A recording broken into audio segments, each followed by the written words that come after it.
Demi membalas dendam pada Qian Sunji, Bibi Dong dengan kejam melemparkan aku yang masih berada dalam kandungan ke arahnya. Kau tidak ingin anak, ini dia, bagaimanapun juga itu hanya sepotong daging yang jatuh dari tubuhku. Semua orang terkejut dengan tindakan gila Bibi Dong. Qian Sunji menatap anak di tangannya dengan mata penuh kegelapan, tubuhnya gemetar karena marah. Hahaha, bagaimana? Menyaksikan putramu sendiri mati di depan matamu. Apakah rasanya enak, Qian Sunji? Penderitaan yang kau timpakan padaku. Aku akan membalasnya 100 kali lipat padamu. Bibi Dong tertawa histeris, dengan sedikit kegilaan. Tiba-tiba suara batuku yang sangat lemah memecah keheningan yang menyesakan ini. Ekspresi Bibi Dong membeku. Bagaimana mungkin? Aku jelas sudah membunuhnya. Mengapa dia masih bernapas? Qian Sunji juga terkejut. Dia dengan hati-hati mengangkat makhluk kecil yang berlumuran darah itu. Cepat, cepat, cepat. Sembuhkan dia dengan cepat. Jangan pedulikan wanita gila ini. Jika terjadi sesuatu pada anakku, kalian semua tidak akan selamat. Qian Sunji berkata dengan tergesa-gesa. Para guru jiwa penyembuh mendengar ini. Dengan cepat maju dan mengerahkan seluruh kekuatan mereka untuk menggunakan keterampilan jiwa penyembuhan. Saat cahaya keterampilan jiwa penyembuhan secara bertahap membungkusku. Napasku yang lemah juga berangsur-angsur menjadi stabil dan kuat. Aneh, mengapa aku merasakan ada sesuatu pada anak ini? Semacam aura yang membuatku muak, mungkinkah dia tidak seperti Sue Er? Mewarisi jiwa bela diri malaikat bersayap 6 suci dari keluarga Qianku, tetapi malah mewarisi jiwa bela diri laba-laba kaisar pemakan jiwa wanita ini yang menjijikan. Qian Sunji diam-diam terkejut di dalam hatinya. Kegembiraan di hatinya atas kebangkitan anak itu juga sedikit memudar. Jika itu benar, maka keberadaan anak ini adalah aib bagi keluarga Qian. Dia seharusnya tidak hidup. Sudahlah, jangan selamatkan dia. Biarkan saja dia hidup dan mati sendiri. Sampah yang memiliki jiwa bela diri jahat sama sekali tidak layak menjadi penerus balai jiwa bela diri. Anggap saja dia sebagai produk yang salah. Qian Sunji memerintahkan dengan dingin, dengan acuh tak acuh menjatuhkan hukuman mati padaku, lalu berbalik. Tidak lagi menatapku. Guru jiwa penyembuh lainnya saling memandang, tetapi tidak ada yang berani menentang perintah Paus. Hanya bisa meletakkan cahaya penyembuhan di tangan mereka dengan tak berdaya. Kau benar-benar ayahku yang baik. Jika aku memiliki kesempatan, aku pasti akan membalasmu. Namun kabar baiknya adalah, karena kekuatan jiwa bawaan tingkat 20 dan berkah dari jiwa bela diri naga sejati 10 kejam, itu mencegahnya mati di tempat. Bibi Dong duduk lemas di tepi tempat tidur, menatap keluar jendela dengan mata kosong, air mata terus mengalir. Menetes ke tanah yang dingin, mengeluarkan suara halus dan renyah. Aku berbaring di tanah dan melakukan yang terbaik untuk membuat napasku stabil. Tidak terlihat aku berdoa dengan panik dalam hati, sambil diam-diam bergerak menuju sudut gelap di bawah tempat tidur. Tapi Bibi Dong masih menyadari keberadaanku di lantai. Dia perlahan bangkit dari tempat tidur, mendekati Qian Yu, dan berkata dengan nada dingin, anak haram. Sekarang bahkan ayahmu tidak menginginkanmu lagi. Alasan apa yang masih kamu miliki untuk terus hidup? Lebih baik aku sendiri yang mengakhiri hidupmu. Agar kamu tidak menjadi bencana di kemudian hari. Kamu, jangan mendekat. Aku sangat ketakutan. Apa salahku padamu? Mengapa kau begitu membenciku? Uaa. Aku mengeluarkan tangisan yang nyaring. Bergema di istana tidur yang kosong. Tangan Bibi Dong sedikit bergetar, tetapi masih dengan tegas mengulurkan tangan ke leherku. Aku dengan lembut meraih jari-jari giok Bibi Dong, tidak menangis lagi, menatapnya dengan mata lebar dan polos. Mencoba membangkitkan sedikit cinta keibuannya dengan bertingkah lucu. Gawat, ini terlalu imut. Bibi Dong menelan ludah, keringat dingin diam-diam menetes di wajahnya. Aku tersenyum kecil. Dua lesung pipit dangkal muncul di pipi kecilku yang merah muda, mata jernih itu menatap Bibi Dong dengan bingung. Bibi Dong terengah-engah, ketika matanya bertemu dengan senyumku yang murni dan tak berdosa, seolah-olah seluruh dirinya sembuh. Sudut bibir Bibi Dong tanpa sadar membentuk senyuman, mata kosongnya juga bersinar, dengan lembut mengangkatku. Merasakan nafasku, aku mengulurkan tangan kecilku dengan pengertian untuk dengan lembut menyeka air mata di wajah Bibi Dong. Sudahlah, biarkan anak haram ini hidup beberapa hari lagi. Setelah aku bosan bermain, aku akan mengirimmu ke jalan. Bibi Dong tersenyum sambil meremas pipiku, tetapi mengucapkan kata-kata yang paling jahat. Dasar. Bahkan jika aku melakukan hal seperti ini, kamu masih ingin membunuhku? Aku tidak mau hidup. Setidaknya di kehidupan sebelumnya aku bisa menjadi sapi atau kuda. Hidupku di kehidupan ini bahkan lebih buruk dari sapi atau kuda. Aku dengan putus asa digendong oleh Bibi Dong. Pada saat ini, di luar istana tidur Bibi Dong, Qian Rensui dengan penasaran ingin mendengar gerakan di dalam. Qian Sunji keluar dari dalam, memegang tangan Qian Rensui dan berjalan menuju aula paus. Ayah, di mana adik laki-lakiku? Adik laki-laki yang dijanjikan, mengapa tidak terlihat? Qian Rensui menatap ayahnya dengan mata berkedip dan bingung. Tidak ada adik laki-laki, Swear, kamu salah ingat. Suara Qian Sunji rendah dan dingin. Bagaimana mungkin? Kamu jelas mengatakan bahwa ibu akan memberiku seorang adik laki-laki. Qian Rensui tampak tidak percaya. Ayah, apakah kamu berbohong padaku? Apakah terjadi sesuatu pada ibu dan adik? Qian Rensui memiliki sebuah rahasia. Dia adalah seorang yang terlahir kembali. Setelah menyadari bahwa dirinya kembali ke masa lalu, dia pertama-tama menggunakan pengaruhnya untuk mengalihkan perhatian Qian Sunji pada perbaikan hubungannya dengan Bibi Dong. Dengan begitu, Qian Sunji tidak akan mengejar dan membunuh Tang Hao, yang menyebabkan luka parah dan dibunuh oleh Bibi Dong. Namun, ketika Qian Sunji berusaha keras membuat Bibi Dong mengetahui sifat asli Yu Xiaogang, Bibi Dong tidak hanya tidak menyerah, tetapi malah menyalahkan Qian Sunji atas semua ini. Dia merasa bahwa Qian Sunji lah yang membuatnya kotor, yang menyebabkan Yu Xiaogang berubah pikiran. Maka, pada hari itu, Qian Sunji benar-benar terpukul. Dia tidak tahan lagi dengan pengkhianatan dan kebencian Bibi Dong. Dalam keadaan impulsif, dia membuat keputusan yang gegabah, yaitu membuat Bibi Dong hamil lagi. Dia mencoba menggunakan anak yang baru sebagai penghubung untuk kembali mengikat hubungan mereka. Tentu saja, ini adalah penjelasan Qian Sunji kepada Qian Renshui setelah selesai melakukan tindakan tersebut. Lalu, apalagi yang bisa Qian Renshui katakan? Mampu mengatakan nafsu dengan begitu muluk, mungkin hanya ayah tirinya yang bisa melakukannya. Dia menghela napas. Hatinya campur aduk. Ayah tua yang bau, aku pasti akan melaporkan masalah ini kepada kakek. Tunggu saja untuk dipukuli. Setelah Qian Renshui selesai berbicara, dia melepaskan tangan Qian Sunji dan berlari cepat menuju aula persembahan. Ekspresi Qian Sunji membeku. Dia ingin menghentikannya. Tetapi untuk putrinya ini, dia benar-benar tidak punya cara. Kekuatan jiwa bawaan penuh level 20. Jiwa bela diri tingkat dewa, malaikat bersayap 6. Jika kakek benar-benar harus memilih di antara keduanya, Qian Sunji merasa bahwa kakek pasti akan dengan tegas memilih untuk memukuli putranya yang bodoh ini hingga tidak bisa mengurus dirinya sendiri. Elder Ju, Elder Gui. Ayo pergi. Setelah dipikir-pikir, Qian Sunji merasa lebih baik pergi keluar untuk menghindari masalah. Sekalian menangkap binatang jiwa 100.000 tahun yang berubah bentuk yang ditemukan beberapa waktu lalu. Jika dia bisa mempersembahkan cincin jiwa 100.000 tahun kepada Dong Er, dia pasti akan mengerti perasaannya. Ya, judul Douluo Chrysanthemum dan judul Douluo Hantu menjawab. Kedua sosok mereka berkelebat dan mengikuti langkah Qian Sunji. Adapun aku. Kemarin, setelah Bibi Dong selesai bermain, dia dengan santai melemparku. Saat ini, aku meringkuk dengan cemas. Di sudut kecil di bawah tempat tidur, memeluk erat lututku dengan tangan kecilku yang lembut, tidak berani mengeluarkan suara sedikit pun. Perutku sudah keroncongan karena lapar, tetapi saat ini aku hanya bisa diam-diam menahan rasa lapar dan takut. Adapun mencari Bibi Dong untuk minum susu. Aku merasa bahwa dia bangun dan tidak membunuhku sudah cukup bagus. Kemarin aku sudah menggunakan seluruh kemampuan aktingku untuk berubah dari binatang buas terkutuk yang pasti mati menjadi hewan peliharaan kecil untuk dimainkan orang. Pintu kamar tidur perlahan didorong terbuka. Qian Renshui masuk sambil membawa nampan. Di atas nampan terdapat semangkuk bubur nasi yang mengepul dan beberapa makanan ringan yang indah. Saat memasuki pintu, matanya terus mencari-cari di sekeliling. Dia baru ingat pagi ini untuk bertanya kepada tabib jiwa penyembuh yang pergi kemarin. Akibatnya, dia menemukan bahwa adik laki-lakinya ternyata belum Baiklah, sepertinya sekarang tidak jauh dari Lagi pula, ayah busuk itu menyerahkanku kepada Bibi Dong, wanita gila ini. Aku terkejut dan menutupi mulutku. Karena takut mengeluarkan suara apapun. Apa yang kau lakukan di sini, dasar anak haram? Bibi Dong langsung terbangun. Melihat Qian Renshui yang datang, matanya dipenuhi dengan niat membunuh yang dingin dan menusuk tulang. Tubuh Qian Renshui sedikit menegang. Dia menahan rasa takut di hatinya dan tersenyum. Ibu baru saja melahirkan adik laki-laki kemarin, pasti sangat lelah. Jadi aku secara khusus menyiapkan beberapa makanan dan ingin melihat ibu dan adik laki-laki. Dia berkata. Dengan lembut meletakkan nampan di tepi tempat tidur. Mendengar ini, Bibi Dong mengangkat tangannya untuk menghabisi Qian Renshui. Namun, tepat saat dia akan bergerak, Qian Daoliu dengan cepat meraih pergelangan tangan Bibi Dong dengan kecepatan kilat. Kekuatannya sedang. Tidak membuat Bibi Dong merasa sakit, juga cukup untuk menghentikannya bergerak. Bibi Dong. Kau gila, bahkan Swear ingin kau bunuh? Mata Qian Daoliu dipenuhi dengan ketidakpercayaan. Dari percakapan hingga serangan, Bibi Dong bahkan tidak ragu sedikit pun. Dia benar-benar ingin membunuh Swear. Bibi Dong dengan santai menggunakan tangan yang lain untuk mengambil kue dan memasukkannya ke dalam mulutnya. Berkata dengan acuh tak acuh. Qian Daoliu, sebaiknya kau menjaganya seumur hidup. Kalau tidak, aku jamin dia tidak akan mati lebih cepat dariku. Wajah Qian Daoliu menjadi pucat dan dia tidak banyak bicara. Dia datang ke depan tempat tidur Bibi Dong. Berjongkok dan menunduk untuk melihatku di bawah tempat tidur.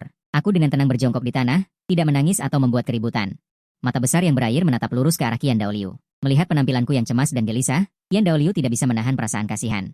Dia mengulurkan tangannya, mencoba membuat suaranya lembut. Nak, keluarlah, kakek tidak akan menyakitimu. Aku percaya hantumu. Kau orang tua jahat yang buruk. Aku menarik tubuhku lebih dalam. Sistem ini memberiku jiwa bela diri naga sejati. Itu sudah cukup. Mengapa juga harus memberikan malaikat jatuh? Apakah masih ada jalan untuk hidup di aula jiwa bela diri? Qian Daoliu dengan sedih memejamkan matanya. Dia tidak bisa membayangkan hal menakutkan apa yang telah dialami oleh si kecil yang baru lahir kemarin ini. Nak, jangan takut. Suara Qian Daoliu terdengar lagi. Kali ini dia sengaja memperlambat ucapannya.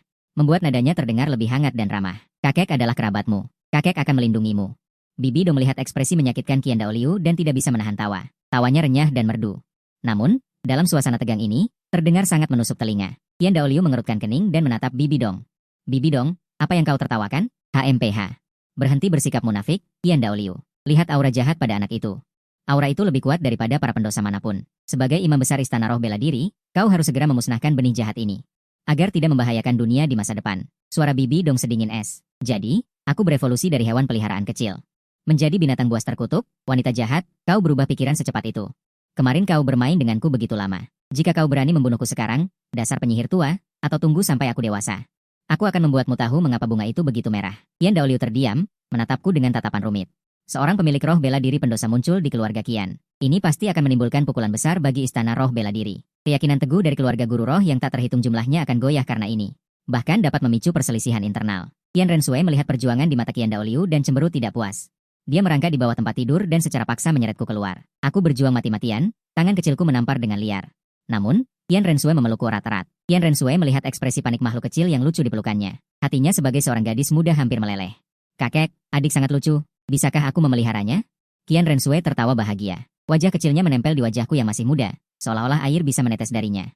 Qian Daoliu mengerutkan kening dan menatapku dengan sungguh-sungguh. Kekuatan mentalnya terus-menerus menyelidiki tubuhku. Seorang malaikat kegelapan dengan 6 sayap di punggungnya muncul di benaknya. Ini membuat hatinya tenggelam ke dasar. Alis Bibi Dong sedikit berkerut. Melihat keintiman antara Qian Rensue dan aku, dia merasa sedikit tidak nyaman di hatinya. Dia maju dan secara paksa melepaskan tangan Qian Rensue. Merebutku kembali. Kekuatan kasar dan keras itu membuatku sangat sakit hingga hampir menangis. Jangan menangis. Jika kau berani menangis, aku akan membunuhmu. Aku mengerang. Menggigit bibirku erat-erat. Tetapi segera perhatiannya tertarik oleh bubur nasi dan makanan ringan di atas meja. Ingin makan? Kau iblis kecil. Bibi Dong berkata dengan bercanda. Pada saat yang sama, dia tidak bisa menahan diri untuk mencubit wajah kecilku. Aku buru-buru mengangguk. Aku tidak akan memberimu makan. Kau anak haram tanpa ayah dan ibu. Sekarang bahkan kakekmu tidak mengenalimu lagi. Menurutmu apa gunanya hidup? Bibi Dong sengaja menggodaku. Pada saat yang sama, dia tidak lupa mengejek Qian Daoliu. Aku dengan enggan menarik kembali pandanganku. Cih, wanita jahat. Tidak memberiku makan malah bertanya padaku. Dasar menyebalkan, Bibi Dong. Bagaimanapun juga dia adalah darah keluarga Qian. Bagaimana bisa kau memperlakukannya seperti ini? Suara Qian Daoliu penuh dengan kemarahan dan ketidakberdayaan. Di satu sisi adalah keyakinan, di sisi lain adalah darah. Tidak peduli sisi mana yang dipilih. Itu membuatnya sakit hati seperti ditusuk pisau. Oh, darah keluarga Yu. Tanyakan padanya, apakah dia mau ikut denganmu? Bibi Dong mencubit daguku dengan 2 jari, dengan senyum sinis. Ujung jarinya berkilauan dengan cahaya ungu redup, seolah aku berani setuju. Dia bisa langsung meremukanku sampai mati. Aku buru-buru menggelengkan kepala, dengan menyedihkan menggenggam jari giok Bibi Dong, dan dengan lembut menggosokkannya ke kepala kecilku. Bibi Dong merasa senang di dalam hatinya, tidak menyangka bahwa anak kecil ini ternyata begitu cerdas. Pada akhirnya, Qian Daoliu dengan diam-diam menarik Qian Rensue yang tidak rela meninggalkan ruangan, bersamaan dengan tertutupnya pintu kamar tidur Santa. Wajah Bibi Dong langsung menjadi dingin. Aku menelan ludah, selalu ada firasat buruk.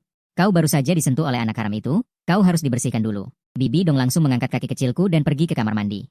Memindahkan ember kayu setinggi lebih dari setengah meter ke samping bak mandi. Ember itu berisi air mendidih yang sangat panas. Di sisi lain, Qian Daoliu dengan paksa menarik Qian Rensue kembali ke aula persembahan. Kakek, mengapa kita tidak menyelamatkan adik laki-laki? Qian Rensue menggenggam erat ujung pakaiannya. Matanya merah, suaranya membawa tangisan yang sulit disembunyikan. Swear, dunia ini jauh lebih rumit dari yang kau bayangkan. Anak itu. Dia seharusnya tidak dilahirkan di keluarga ini. Qian Daoliu berhenti, memunggunginya. Kilatan emosi kompleks melintas di matanya. Malaikat 6 sayap suci itu jatuh ke dalam kegelapan. Ini adalah aib yang tidak bisa ditanggung oleh keluarga. Tapi, dia juga tidak bersalah. Qian Rensue membantah. Air mata berputar di matanya. Bagaimana bisa kita menyerahkannya begitu saja? Dia hampir tidak bisa membayangkan bagaimana aku akan disiksa oleh Bibi Dong. Tadi saat memeluknya, dia jelas begitu kecil. Sekarang dia harus menderita siksaan tanpa akhir di tangan wanita itu. Hatinya terasa seperti terkoyak, sakit tak tertahankan. Sementara di sisi lain, sedikit kasih sayang keibuan Bibi Dong tidak bertahan lama. Dia melihatku yang tertidur lelap di pelukannya, amarah di hatinya semakin membara. Dia dengan kuat mengguncangku, tetapi aku hanya mengerutkan kening dan melanjutkan tidur nyenyakku. Dasar anak haram, anak terkutuk, tidur saja. Cepat bangun, kenapa kau bisa tidur begitu nyenyak? Bibi Dong menampar pipi kecilku yang lembut. Sebuah tanda merah yang jelas tertinggal. Aku membuka mata dengan bingung, tubuhku secara naluriah ingin menangis. Namun, air mata bahkan belum mengalir dari mata, sudah dihentikan oleh tatapan dingin Bibi Dong. Menangis? Teruslah menangis. Aku tidak menyuruhmu berhenti. Kau tidak boleh berhenti, berani berhenti aku akan membunuhmu. Mata Bibi Dong penuh dengan kebencian. Mengeluarkan sebuah belati dan menusukkannya dengan keras ke meja di samping. Akhirnya, meskipun aku menangis. Namun, Bibi Dong masih menggorok pergelangan tanganku dan mengeluarkan darah. Wanita ini sepertinya menemukan kesenangan baru. Setiap kali melihat wajah kecilku yang meringis kesakitan, dia akan merasakan sensasi balas dendam yang ekstrim. Apakah aku akan mati? Rasa sakit, kelaparan, dan ketakutan akan kematian saling bercampur. Kesadaranku berangsur-angsur kabur. Hahaha, Qian Sunji. Semua karena dirimu Xiao Gang tidak menginginkanku. Sekarang aku akan membiarkan anakmu juga merasakan rasa yang lebih buruk daripada kematian. Bibi Dong menatap mata Qian Yu yang perlahan kehilangan fokus. Senyumnya semakin terdistorsi. Setetes air mata panas jatuh di pipinya. Bibi Dong tertegun. Dia menyentuh air mata di sudut matanya, sebuah kebingungan melintas di matanya. Tidak. Ini tidak benar. Mengapa aku merasa sedih? Mengapa aku merasa kasihan pada anak haram ini? Bibi Dong bergumam pada dirinya sendiri. Dengan tergesa-gesa dan panik memberiku pertolongan pertama, tangannya gemetar mencoba menghentikan darah yang terus mengalir. Tidak, aku tidak bisa membiarkanmu mati. Setidaknya tidak sekarang. Bagaimana mungkin aku membiarkanmu mati dengan mudah? Jika kau mati, bagaimana aku bisa menyiksamu? Bagaimana aku bisa membuatmu merasakan penderitaan dan keputusasaan yang kurasakan selama bertahun-tahun ini? Suara Bibi Dong bergema di ruangan yang kosong, dengan sedikit kegilaan histeris. Dia dengan panik dari laci mengeluarkan berbagai botol obat dan perban. Namun, tangannya tampak canggung karena gemetar. Semua jenis obat yang berantakan ditaburkan di lukaku. Darah dan bubuk obat bercampur menjadi satu, pemandangannya mengerikan. Bertahanlah, kau anak haram sialan. Aku belum puas bermain-main denganmu. Bibi Dong menggertakkan giginya dan mengutuk. Dia dengan keras mengguncang tubuhku yang lemah. Akhirnya, mungkin karena kecerdasannya kembali, Bibi Dong akhirnya ingat untuk mencari bantuan tabib jiwa penyembuh. Ini menyelamatkan hidupku, tetapi tubuhku juga menderita kerusakan serius. Membutuhkan istirahat yang lama untuk pulih. Namun, Bibi Dong sama sekali tidak mendengarkan. Istirahat macam apa? Lebih baik dipelihara sampai mati, dipelihara sampai cacat. Aku sudah sangat menderita. Mengapa bajingan kecil ini bisa lebih baik? Jadi, setelah memastikan bahwa hidupku tidak dalam bahaya besar, Bibi Dong dengan tegas menghentikan semua tindakan pengobatan. Pada akhirnya, aku berhasil bertahan hidup dengan susah payah karena ketangguhanku. Ketika aku terbangun lagi, aku mendapati diriku berada di ruang bawah tanah yang gelap dan suram. Bau apak dan kelembapan samar-samar memenuhi sekeliling. Aku mencoba menggerakkan tubuhku, tetapi merasa sakit dan lemas di sekujur tubuh. Anggota tubuhku terikat oleh rantai berat. Setiap gerakan kecil disertai dengan gemerincing rantai. Di manakah ini? Aku melihat berbagai alat penyiksaan yang mengerikan itu dan seluruh tubuhku mati rasa. Tahukah kamu? Qian Sunji mengurungku selama setahun penuh, membuatku putus asa di ruang rahasia yang gelap gulita ini selama setahun penuh. Penghinaan ini tidak akan pernah kulupakan seumur hidupku. Bibi Dong duduk tinggi di singgasana, cahaya lilin redup menyinari wajahnya yang sedingin es. Tiba-tiba aku punya firasat buruk. Jangan khawatir, aku tidak akan membunuhmu. Tapi aku akan menikmati rasa sakit dan keputusasaanmu. Bibi Dong tertawa pada dirinya sendiri. Dia tidak berharap aku bisa mengerti. Semua ini hanyalah alasan yang dia gunakan untuk meyakinkan dirinya sendiri, untuk menenangkan dirinya sendiri. Dalam sekejap mata, 2 tahun berlalu. Selama 2 tahun ini, Bibi Dong selalu bisa menemukan berbagai cara baru dan kejam untuk menyiksaku. Kelaparan, sengatan listrik, cambukan, pendarahan. Setiap hal cukup untuk membuat orang dewasa manapun hancur. Dan aku secara tak terduga terbangun dalam penyiksaan ini. Kemampuan Martial Soul malaikat jatuh untuk menciptakan ilusi. Tentu saja aku tidak berpikir bahwa ini akan memungkinkan aku untuk melawan Bibi Dong. Tetapi aku menenggelamkan kesadaranku ke dalam dunia virtual. Dunia ilusi untuk menghibur diri sendiri. Tapi meskipun aku mengatakan itu, aku masih bisa merasakan sakitnya. Selama periode ini, Qian Sunji juga datang beberapa kali. Setiap kali tubuhnya membawa beberapa luka, dan Bibi Dong mulai bertingkah aneh. Dia memperhatikannya dengan hangat dan bahkan di malam-malam tertentu, dia akan berinisiatif untuk bersandar di pelukannya. Menceritakan keluhannya, yang membuat Qian Sunji semakin bertekad untuk mendedikasikan cincin jiwa 100.000 tahun kepada Bibi Dong. Satu-satunya hal yang membuat Qian Sunji tidak senang adalah bahwa setiap kali dia ingin berhubungan badan, Bibi Dong akan menggunakan alasan bahwa anak itu ada di sini. Itu tidak nyaman untuk menolaknya. Hal ini membuat Qian Sunji semakin tidak puas denganku dan memukul dan mencaciku lebih dari sekali. Dan setiap kali Qian Sunji memukulku sampai aku memuntahkan darah dan sekarat, Bibi Dong selalu maju untuk menghentikannya. Menampakkan ekspresi seorang ibu yang penyayang, dengan lembut menggendong Ganyu, dengan sedikit emosi yang kompleks di matanya. Apakah itu sakit hati? Apakah itu kesenangan? Atau sarkasme? Tidak ada yang tahu. Ketika Bibi Dong menyiksaku lagi hingga babak belur dan melemparkanku ke lempengan batu yang dingin. Dia tidak segera pergi seperti biasanya, tetapi duduk dengan tenang di samping. Dia selalu merasa ada sesuatu yang hilang di hatinya. Tatapanku yang acuh tak acuh seperti belati tak terlihat, menusuk dalam ke dalam hatinya. Apakah kamu menyalahkanku? Salahku apa? Salahkan saja dirimu karena tidak seharusnya lahir di dunia ini. Kalau bukan karena aku. Kau sudah lama mati. Suara Bibi Dong rendah dan serak, sangat jarang terdengar sedikit penyesalan. Dia perlahan berjalan ke sisiku, berjongkok, mencoba menggunakan kedua tangannya yang berlumuran darah. Untuk membelai wajahku yang polos, tetapi secara naluriah aku memalingkan kepala, menghindari sentuhannya. Apakah kau membenciku? Suara Bibi Dong membawa sedikit getaran yang tidak mudah diperhatikan. Aku tidak menjawab. Berbaring di tanah, menatap langit-langit dengan mata kosong. Hei, bangun. Aku tahu kau bisa mendengarku. Jangan pura-pura mati. Bibi Dong tidak mendengar jawaban, langsung merasa terhina, amarah melonjak ke otaknya. Dia tiba-tiba berdiri, menendangku dengan keras. Tubuhku ditendang seperti kain lap. Menabrak dinding batu yang dingin dengan keras, lalu jatuh tak berdaya ke tanah. Aku hanya merasa organ internal bergejolak. Rasa sakit hampir menelan kesadaranku. Aku mengerang pelan, sudut mulutku merembes sedikit darah merah. Bibi Dong melihat penampilanku yang tak bernyawa, amarah di hatinya tidak hanya tidak mereda, tetapi malah semakin kuat. Dia merasa bahwa dia benar-benar diabaikan oleh anak yang dia anggap sebagai alat balas dendam dan rasa malu ini. Apakah kau pikir kau bisa menghindari segalanya dengan tidak berbicara? Aku beritahu kau, tidak mungkin. Bibi Dong meraung dengan marah. Dia bergegas maju dan meraih kerah bajuku. Mengangkat seluruh tubuhku. Buka matamu dan lihat aku. Aku terpaksa membuka mata. Tidak ada sedikit pun fluktuasi emosi di mata hitam pekat itu, hanya kesunyian. Aku diam-diam menatap Bibi Dong, seolah-olah melihat orang asing. Kau, bagaimana bisa kau seperti ini? Bibi Dong ditusuk oleh tatapanku. Dia tiba-tiba merasakan rasa frustrasi yang belum pernah terjadi sebelumnya. Pintu ruang rahasia tiba-tiba didorong terbuka, seberkas cahaya menyilaukan masuk, memecah kegelapan dan kesunyian di dalam ruangan. Bibi Dong tanpa sadar menoleh, hanya untuk melihat Qian Sunji berdiri di pintu dengan sedikit mengerutkan kening. Tatapannya bolak-balik antara Bibi Dong dan aku. Akhirnya terpaku pada tubuhku yang penuh luka. Tidak ada sedikit pun kehangatan di matanya. Ingatlah untuk membuang mayatnya setelah bermain sampai mati. Ini adalah tempat aku berkultivasi. Aku tidak ingin ada benda kotor. Suara Qian Sunji dingin dan tanpa ampun.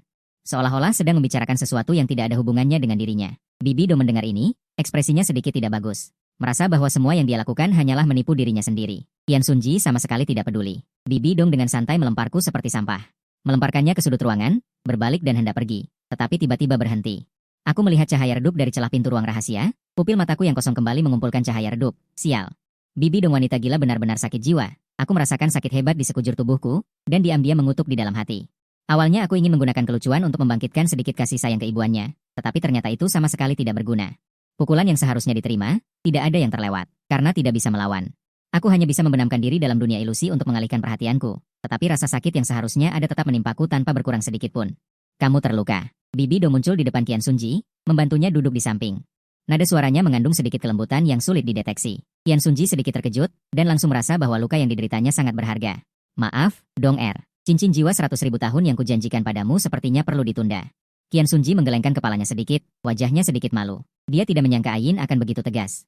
Langsung berkorban, sehingga dia lengah dan dipukul parah oleh Tang Hao. Sementara Bibi Dong dengan cemas menggunakan kekuatan jiwa untuk memeriksa luka Qian Sunji. Qian Sunji melihat adegan ini dan hatinya terasa hangat. Dia dengan lembut menepuk punggung tangan Bibi Dong dan menghibur. Tidak apa-apa. Dong lukaku tidak serius, hanya luka ringan saja. Justru kamu, yang begitu keras bekerja untukku, aku benar-benar merasa tidak enak. Bukan? Seberapa besar hatimu sampai-sampai saat terluka? Hal pertama yang kamu lakukan adalah mencari Bibi Dong? Qian Yu tidak percaya bahwa Bibi Dong tiba-tiba berubah pada Qian Sunji. Perlu diketahui bahwa dia sekarang sedang menjalani ujian Dewa Raksasa. Seluruh dirinya sangat gila, emosinya bahkan lebih tidak menentu. Seluruh tubuhnya patah tulang dan otot. 5 organ dalamnya rusak parah, tubuh aslinya hancur, dan jiwanya mengalami serangan balik. Bagaimana mungkin tidak terjadi apa-apa? Guru bayiku. Mata ungu muda Bibi Dong langsung berubah menjadi merah darah. Sudut mulutnya membentuk seringai dingin. Dong apakah kamu masih membenciku? Dengarkan aku, Yu Xiaogang benar-benar bukan orang baik. Qian Sunji merasakan niat membunuh Bibi Dong. Dengan cemas ingin menjelaskan. Saat ini, aku sudah menunggu lama. Qian Sunji, pergilah mati. Bibi Dong langsung berubah menjadi wujud laba-laba iblis pemakan jiwa. Dengan kejam mencabik-cabik Qian Sunji dan menelannya sedikit demi sedikit, seolah ingin melampiaskan dendam bertahun-tahun. Dengan semua keengganan yang tercurah, di aula persembahan, apa? Kau bilang ayah mengejar Tang Hao dan terluka parah? Hal pertama yang dia lakukan setelah kembali bukanlah mengobati lukanya, tapi langsung pergi ke aula paus. Qian Rensue merasakan firasat buruk di hatinya setelah mendengar laporan dari bawahannya. Dia buru-buru mencari Qian Daoliu. Kakek, ini buruk, sesuatu terjadi pada ayah. Kita harus segera menyelamatkannya. Qian Daoliu mendengar ini, dan kekuatan mental yang mengerikan langsung meliputi. Seluruh sektor roh bela diri dalam radius beberapa kilometer tiba-tiba berubah drastis. Tidak baik. Wanita itu Xiao Sui, tetaplah di aula persembahan. Jangan pergi kemanapun. Kakek akan segera kembali. Tidak. Aku juga ingin pergi. Qian Rensue dengan erat meraih lengan Qian Daoliu. Oke. Qian Daoliu mengangguk dan tidak menolak. Aku menyaksikan seluruh proses ayahku dimangsa dengan mata kepala sendiri. Aku tidak bersuara, tetapi diam-diam berjongkok di sudut sebagai orang yang tidak terlihat. Qian Sunji sudah mati, maka aku juga tidak perlu ada. Sebentar lagi giliranku. Bagaimanapun, aku sendiri adalah alat yang digunakan Bibi Dong untuk membalas dendam pada Qian Sunji. Kehidupan yang tidak diharapkan. Tapi, aku benar-benar ingin dugem di atas kuburan ayah bajingan itu. Aku melihat mayat Qian Sunji yang perlahan dimangsa. Aku merasa agak konyol dan sedih. Bang, pintu ruang rahasia tiba-tiba didobrak. Gelombang energi dahsyat langsung menyapu seluruh ruangan. Debu berterbangan, serpihan batu bertebaran. Qian Daoliu dengan cemas menerobos masuk ke ruang rahasia dan menemukan bahwa sosok Qian Sunji telah menghilang. Hanya tersisa noda darah dan pakaian di seluruh tempat tidur. Dan Bibi Dong sedang duduk di tempat tidur dengan linglung, dengan senyum gembira di wajahnya. Bibi Dong, apa yang sebenarnya kau lakukan? Tubuh Qian Daoliu bergetar hebat, matanya dipenuhi dengan ketidakpercayaan. Qian Rensue dengan rasa ingin tahu menjulurkan kepalanya, tetapi ditekan kembali oleh Qian Daoliu. Anak kecil tidak boleh melihat sembarangan. Suara rendah Qian Daoliu bercampur dengan kemarahan dan kesedihan yang tak bisa disembunyikan. Bukankah ini sudah jelas? Dia dimakan olehku. Tubuh dan jiwanya tidak ada lagi. Apa? Kau berani memangsanya? Bibi Dong, kau pantas mati. Qian Daoliu sangat marah.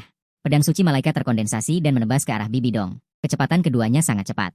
Dalam sekejap mata, mereka menghilang. Keduanya diam-diam menjauh dari area ruang rahasia tempat pertempuran berlangsung. Mungkin ini juga sedikit cinta keibuan dari Bibi Dong. Sementara Qian Rensue tiba di sudut gelap sebuah ruang rahasia, tempat dipenuhi bau menjijikan dan aroma apak. Dia mendekat dengan hati-hati. Pandangannya turun dan melihat sosok kecil meringkuk di sudut gelap, sangat berbeda dengan kepolosan yang dilihatnya 2 tahun lalu. Saat ini, aku sangat kurus hingga hampir tidak bisa dikenali, tetapi fitur wajahku masih indah seperti pahatan. Yang paling membuat Qian Rensue sakit hati adalah sepasang mata itu. Mata yang menjadi kosong dan mati rasa, benar-benar kehilangan kilau masa lalu. Tubuhku penuh dengan luka. Luka lama dan baru bercampur, darah yang merembes dari sudut mulutnya mengungkapkan bahwa dia belum lama ini menerima perlakuan tidak manusiawi. Hati Qian Rensue bergetar hebat, matanya langsung memerah. Dia tidak bisa membayangkan betapa kejamnya orang tua.